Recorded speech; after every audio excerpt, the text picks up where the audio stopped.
Nam changes a man. Once you're over there, and you realize you don't really know anybody.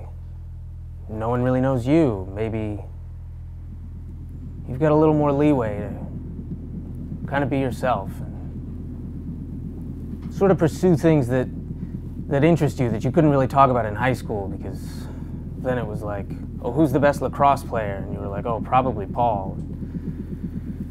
But Paul was an asshole. You see things there that you can't unsee, like a man's eyelids fluttering open at dawn. And you debate whether or not you want to get coffee or tea, and he's like, should we get tea? And I'm like, well, I was thinking coffee. And he's like, no, if you want coffee, that's totally fine. I'm like, but I would get tea if you were into tea. And eventually you settle on both because stuff's really cheap there, and you can kind of do whatever you want. And Alan says, I want to take you to a spot that's one of my favorite in all of Indochine. You take a stroll by the ocean where peddlers are selling smoked snake meat. You feed it to each other because you know there might not be a tomorrow.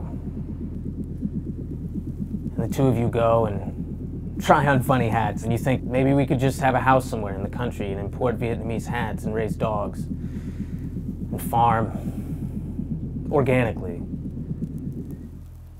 and really give something back to this country.